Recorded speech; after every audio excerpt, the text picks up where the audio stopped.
Hello friends, आज हम करेंगे जीके के महत्वपूर्ण प्रश्नों को हल। और इन प्रश्नों के अभ्यास से आप अपनी किसी भी परीक्षा की तैयारी को बेहतर कर सकते हो। वैसे आपको जो यहाँ पर प्रश्न हल करवाए जाएंगे जीके के, वो एसएससी जीडी एग्जाम में पूछे गए प्रश्न है। अगर आप एसएससी जीडी एग्जाम की तैयारी कर रहे हो तो आपको इन प्रश्नों का अभ्यास अवश्य रूप से करना चाहिए। और अगर आप किसी अन्य परीक्षा की तैयारी भी कर रहे हो तो भी आप जीके के प्रश्नों को तो हल कर ही सकते हो, क्योंकि जीके के प्रश्न तो सभी परीक्षाओं में पूछे ही जाते हैं। तो अपनी तैयारी को बेहतर करने के लिए आप इन प्रश्नों का अभ्यास कर सकते हो। तो आइए शुरू करते हैं आज का पहला प्रश्न। क्वेश्चन नंबर 1 में पूछा गया है कि B.R. अम्बेडकर यानी कि भीमराव अम्बेडकर द्वारा दलित वर्ग संघ की स्थापना किस वर्ष की गई थी। भीमराव अम्बेडकर द्वारा दलित वर्ग संघ की स्थापना किस वर्ष की गई थी। तो यहाँ पर सही आंसर है ऑप्शन 4, 1930। यानी कि 1930 में भीमराव अंबेडकर जी के द्वारा दलित वर्ग संघ की स्थापना की गई थी। अब हम बढ़ते हैं अगले प्रश्न की ओर। अगला प्रश्न है क्वेश्चन नंबर 2। प्रश्न में पूछा गया है, चोल अभिलेखों के अनुसार विद्यालयों के रख रखाव के लिए भूमि को क्या कहा जाता था। चोल अभिलेखों के अनुसार विद्यालयों के रख रखाव के लिए भूमि को क्या कहा जाता था। इसका सही आंसर है ऑप्शन 2, शाला भोग। ऑप्शन 2 यहाँ पर सही आंसर होगा। अब हम बढ़ते हैं अगले प्रश्न की ओर। अगला प्रश्न है यहाँ पर क्वेश्चन नंबर 3। प्रश्न में पूछा गया है, कोशिकीय ऊर्जा हस्तांतरण प्रणालियों का प्रमुख घटक क्या है। कोशिकीय ऊर्जा हस्तांतरण प्रणालियों का प्रमुख घटक क्या है। तो इसका सही आंसर है ऑप्शन 1, फास्फोरस। कोशिकीय ऊर्जा हस्तांतरण प्रणालियों का प्रमुख घटक फास्फोरस है। अब हम बढ़ते हैं अगले प्रश्न की ओर। अगला प्रश्न है यहाँ पर क्वेश्चन नंबर 4। क्वेश्चन नंबर 4 नृत्य से संबंधित प्रश्न है। प्रश्न में पूछा गया है, मक्का और धान की फसलों की कटाई के दौरान, आपको पता होगा कि मक्का और धान की फसल खरीफ की फसल है।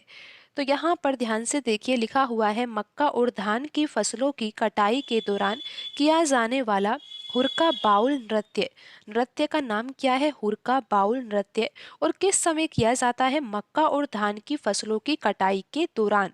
पूछा ये गया है कि मुख्यतः ये जो नृत्य है एक कथात्मक नृत्य है, लेकिन जो ये नृत्य है वो किस राज्य से संबंधित है। तो इस तरह से भी प्रश्न पूछा जा सकता है। प्रश्न में पूछा ये गया है कि मक्का और धान की फसलों की कटाई के दौरान हुरका बाउल एक नृत्य है। तो इसका सही आंसर है उत्तराखंड, जो कि ऑप्शन 4 में लिखा हुआ है। उत्तराखंड राज्य से संबंधित नृत्य कौन सा होगा? हुरका बाउल नृत्य, जो कि कब किया जाता है? मक्का और धान की फसलों की कटाई के दौरान। अब हम बढ़ते हैं अगले प्रश्न की ओर। अगला प्रश्न है यहाँ पर क्वेश्चन नंबर 5।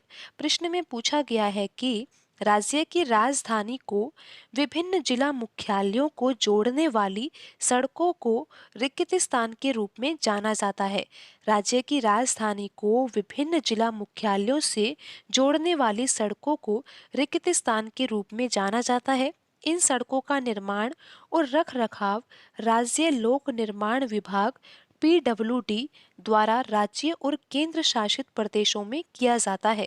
तो यहाँ पर पूछा ये गया है कि राज्य की राजधानी को विभिन्न जिला मुख्यालयों से जोड़ने वाली सड़कों को रिक्त स्थान के रूप में जाना जाता है।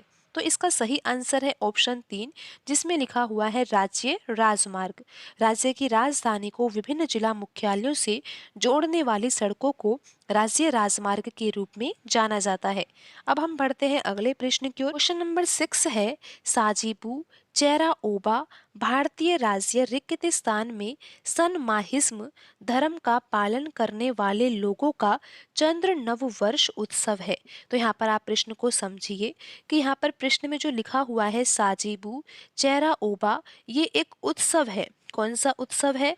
चंद्र नव वर्ष उत्सव।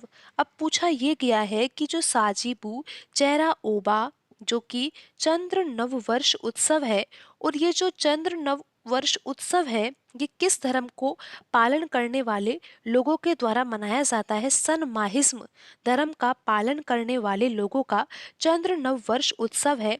पूछा ये गया है कि ये किस राज्य से संबंधित है।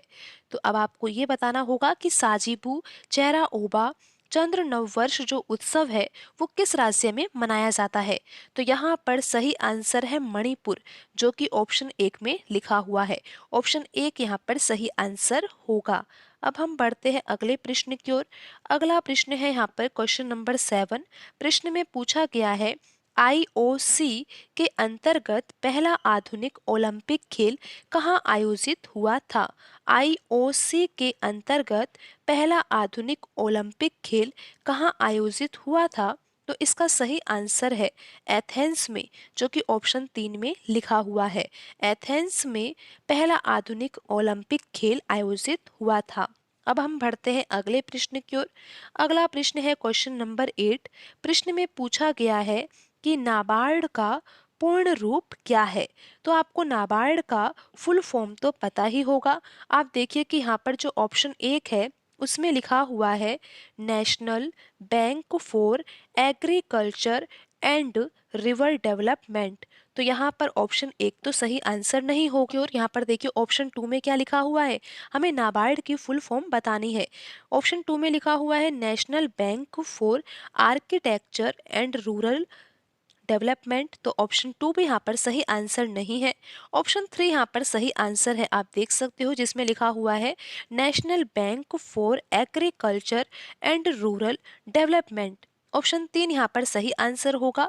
ऑप्शन 4 यहाँ पर सही आंसर नहीं है, क्योंकि ऑप्शन 4 में यहाँ पर बैंक के स्थान पर बॉडी लिखा हुआ है, तो ये सही आंसर नहीं होगा ऑप्शन 4। यहाँ पर नाबार्ड की फुल फॉर्म आपको ध्यान में रखनी चाहिए, आप ध्यान से देख सकते हो। ऑप्शन 3 यहाँ पर सही आंसर है। नाबार्ड की फुल फॉर्म क्या है? National bank for agriculture and rural development. तो सही आंसर होगा ऑप्शन 3।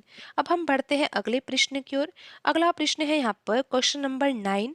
प्रश्न में पूछा गया है कि निम्नलिखित में से किसे कथक के लिए संगीत नाटक अकादमी पुरस्कार से सम्मानित किया गया? निम्नलिखित में से किसे कथक के लिए संगीत नाटक अकादमी पुरस्कार से सम्मानित किया गया? तो यहाँ पर सही आंसर है ऑप्शन 3, सुनैना हजारी लाल जी को कथक के लिए संगीत नाटक अकादमी पुरस्कार से सम्मानित किया गया। अब हम बढ़ते हैं अगले प्रश्न की ओर।